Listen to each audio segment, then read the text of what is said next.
Let me just play devil's advocate a second on what you were saying there. You're always fucking doing that. You're saying, all right, you're saying you're looking forward to next week, looking forward to the next night. Yeah. You know and I know, you're going to get Christmas off, and then Yeah. you're going to be in a studio somewhere, on the road somewhere, and you're going to be him again.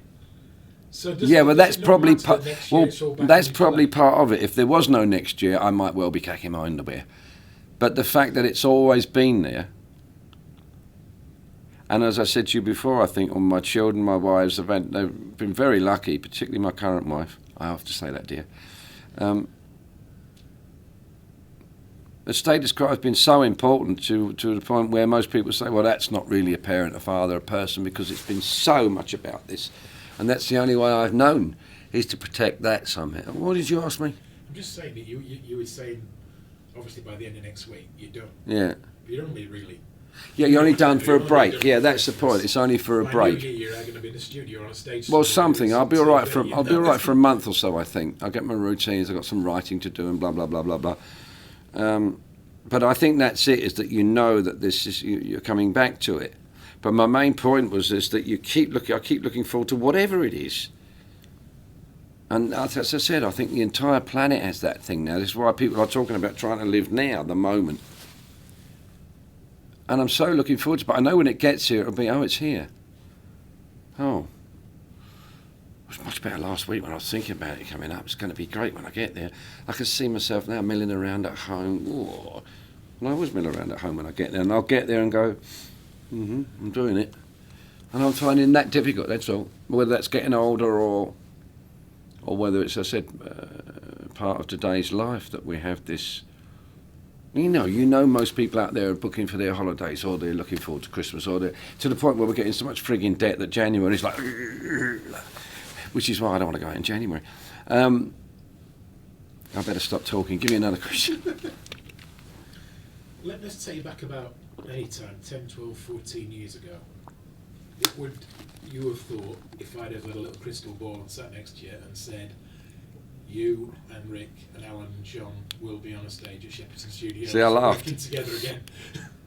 Well, somebody asked me that. I mean, would you ever? I said, no, never. And then, no, actually, I was about to say never, and I thought, well, you have to be realistic.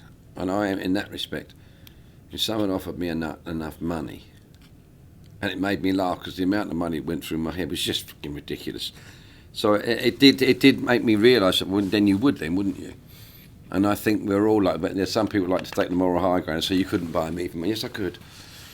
There'll be enough, you just keep throwing enough zeros at it, you start thinking about your offspring, your grandchildren, your great-grandmother, everybody. You'll find a way. And that's what went through my mind. I thought, well, that's never going to happen. I wouldn't think Alan Lancaster would talk to me. And I thought his brother would want to kill me. And speaking to them, I don't know if I said to you before, I realised that they were so much part of my, when I was at 10, 11, 12 years old. They were fabulous people. I tried to be like, and watch you as much as, and I loved his mum for that, and I've got to go and see his mum again.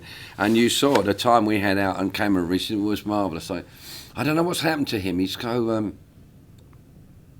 if I ever used to say anything about him being shorter than me, or any of those, you didn't do those jokes with Alan. Now he just giggles.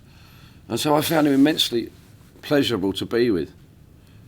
I still have some difficulty with John, but I almost as though a barrier went up with John years ago, even when he was in the band. I was saying to Alan that I remember being sat on a bus with John going from Lambeth Walk to, while we were both going up towards Peckham, I don't know, we were going home from rehearsals.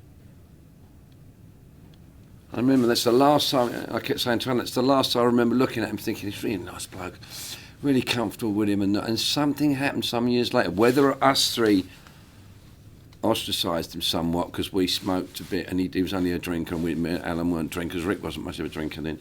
I don't know what happened. I don't know. I'd like to be I'd like to be with John Coughlin where I am with Alan Lancaster. But maybe that's unfair. I never really was, so it's unfair to John, and he's the guy he is, He's spud. He's the Mad Turk. He's great. So you enjoyed it then? You enjoyed Shepperton? Yeah, I think so. Half of me, like Alan, thinks perhaps we should have rehearsed it and done it all, but that wouldn't be natural on camera, and I didn't fancy that anyway. it doesn't make sense to put on camera these guys haven't seen each other for 30 years and suddenly, la la la, there it is, 2, 3, 4. I think the fact it kept falling apart and we were going, there's a lot of that. What happened there? In fact, we were trying to work out Little Blue-Eyed Lady at a front piece and can't remember whether Rick played any guitar on it or any lead guitar on it, and I think he worked out it, and we must have done between dubs between myself and Alan, but can't really work it out properly other than how it was written, you know. So, even if it was only for a couple of nights, do you think you'll ever make it to a stage? I think there's a strong possibility, yeah. I'm perhaps a little more realist than some people, and I think Alan sees this too. It isn't going to be like Take That, Getting Back Together, you know, multiple. Maybe it would have been if we hadn't done anything since, but I've never seen Status Quo as that kind of. Yeah. It's not Floyd, it's not the Beatles, it's not those kind of acts. Whatever whether it's that American thing that makes it, it's never going to be that. However, it's very special to some people, and I don't see why we couldn't be able to do 2 or 3 Hammersmiths. Perhaps, I don't know. It might be fun. I don't know. Okay. He's run out of questions. I've got loads of bloody answers. He's forgotten. Look, they're everywhere. Run out of questions.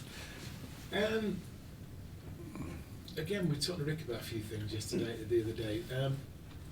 What about the cocaine thing and the addiction? Fantastic. Sorry, mate. About the addiction side, because let me give you. I know you're sick of my devil's advocate shite, but here we go with one more.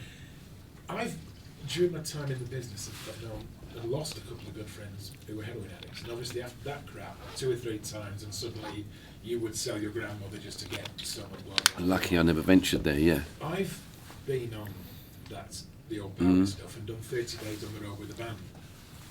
Come home, got up the next morning, and then the first thought on my mind has not been let's get some powder. It might be let's go in the office or let's do blah blah blah. So what puts you in the mindset where suddenly it really is an everyday thing? I have a very addictive personality, and it's a plus and a negative. I work out every day, as you saw here, and I'll do that twice a day, and if I don't, I get the hump, because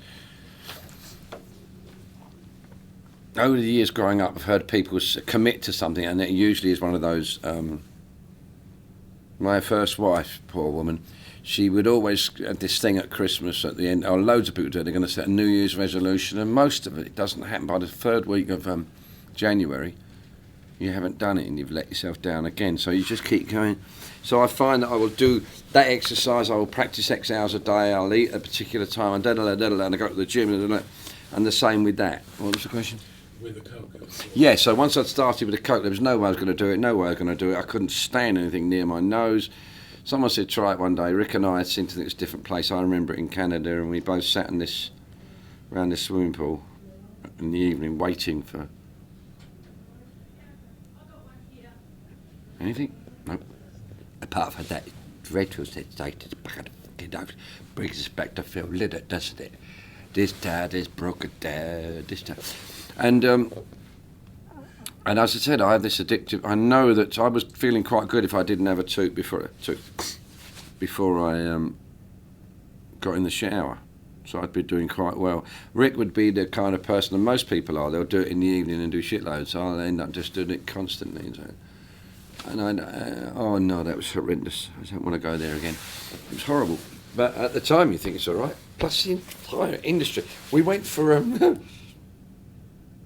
when the Brits was a really uncool place to be before they gave the Capital Radio to promo it and make it hip.